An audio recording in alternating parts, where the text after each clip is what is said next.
Dua-duanya mengajak, jadi kalau dua-dua bergabung lebih kuat lebih baik. Dalam politik tidak ada yang tidak bisa dibicarakan. Dan jangan lupa ini semua partai pemerintah. Sangat bagus, semakin banyak barisan koalisi semakin efektif.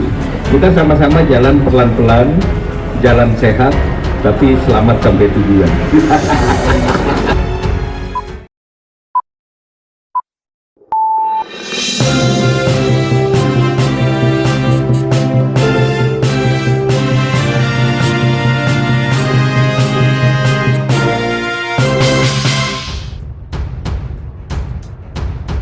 Peneliti politik dari BRIN, Wasisto Rarjojati, menilai kekuatan politik KIB dan KIR tak bisa dipandang sebelah mata.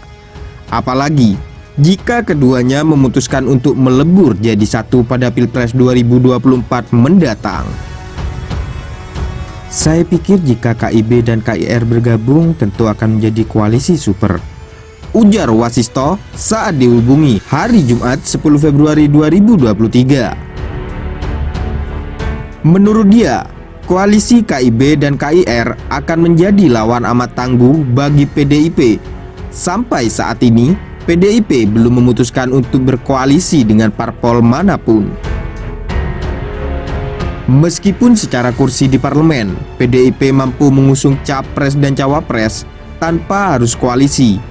Namun, PDIP telah menegaskan membangun Indonesia harus berkolaborasi, tak bisa sendirian. KIB dan KIR berpotensi menjadi rival tangguh bagi PDIP di pemilu mendatang, tegas Wasis. Wasis meyakini peluang besar bergabungnya KIR dan KIB dalam pemilu 2024. Namun, kedua poros koalisi ini perlu capres yang memiliki popularitas bagus. Dengan demikian, parpol yang tergabung dalam dua poros tersebut akan menjadi solid. Peluang bergabung tersebut sebenarnya besar jika didukung pula calon dengan popularitas yang besar, kata Wasis. Soal capres dan cawapres yang bakal diusung KIB dan KIR, Wasis menambahkan banyak nama besar dalam koalisi tersebut. Misalnya saja Prabowo Subianto, Airlangga Hartarto, Muhaimin Iskandar, Zulkifli Hasan. Belum lagi Sandiaga Uno, Erick Thohir yang sangat mungkin bisa masuk ke dalam koalisi tersebut.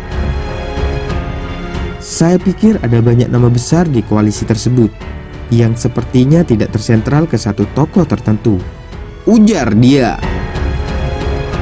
Di sisi lain, pengamat politik dari Universitas Pelita Harapan atau UPH, Emrus Seyombing, menilai KIB bisa saja membangun koalisi dengan KIR pada akhirnya nanti.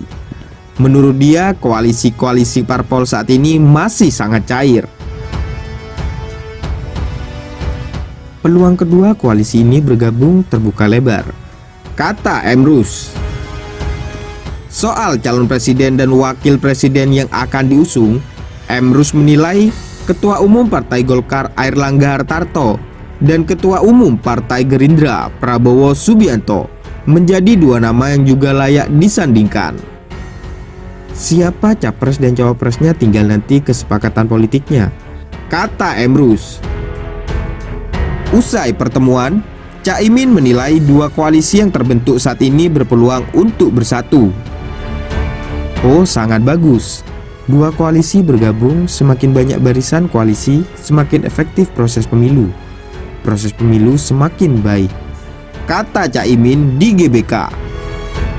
Menurut dia, terpenting saat ini adalah menyatukan visi dalam menata pemilihan umum 2024. Pendekatan dengan sesama parpol diperlukan untuk mematangkan strategi. Jadi kita berharap partai-partai mari kita samakan visi, tujuan, dan target, sehingga kita betul-betul siap tidak mendadak dalam mengambil langkah-langkah strategis, ucap Muhaimin. Sementara Airlangga menilai Golkar terbuka lebar untuk bekerja sama dengan PKB. Parpol di KIB juga sudah merestui. Dua-duanya mengajak, jadi kalau dua-dua bergabung lebih kuat, lebih baik. Dalam politik tidak ada yang tidak bisa dibicarakan.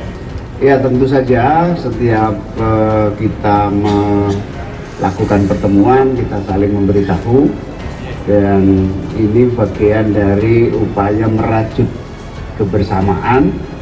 Tugas kita ini kan berusaha merajut. Pak Erlangga merajut melalui KIP, saya merajut melalui Kebangkitan Indonesia Raya. Nah, rajutan-rajutan ini sebagai usaha. Soal takdir kan di tangan Tuhan.